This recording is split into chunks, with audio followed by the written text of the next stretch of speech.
Well, that's exactly what they have been doing, and they will continue to do it for as long as they get away with it. You know, this thing about who leads the United Kingdom, that's a sideshow. Even the fact that we're in the EU or out of the EU, it's not the big picture. The idea that the UK Prime Minister can do something about what's going on in China, or the fact that America is probably teetering on recession as we speak, is of course a nonsense. That we can do something about the EU banks. Let me give you an example, bearing in mind that we are in a banking-led global and national economy.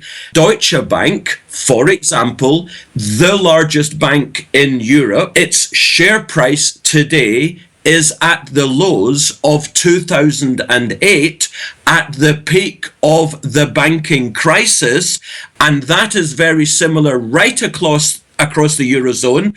The UK banks have been crashing for years. The US banks are not much better.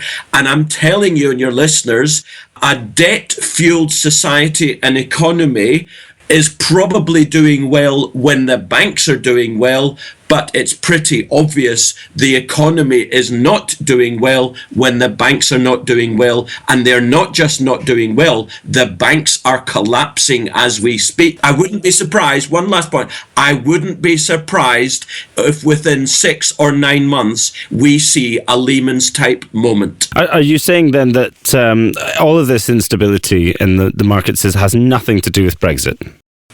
I'm saying it has very little to do with it. And, you know, you say all of the instability, you're probably talking about the pound. Well, as I say, the pound has been falling for 2 years. It was $1.70 in July 14. It's now $1.30. There was some pretty significant activity, though, on the night of the vote. Yeah, well, of course, because there was a political change. Of course, there's going to be market instability, but markets have been stabilizing for the last week or so. Indeed, at 10:30 on that Friday morning, 2 hours after the UK stock market opened up, I wrote a note to my clients saying the stock exchange, the FTSE, I beg your pardon, was at one point down 10%.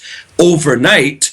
It's risen 6% since then, and that was in 2 hours. So the market has been stabilizing, but don't get me wrong, I'm not saying we're on the way and everything's okay, but the idea there is problems in the economy and falling markets is because of Brexit. No, Brexit is just one of several global level catalysts. Well, I'm afraid we're going to have to leave it there, but thank you very much for talking to us, Jonathan Davis. Pleasure.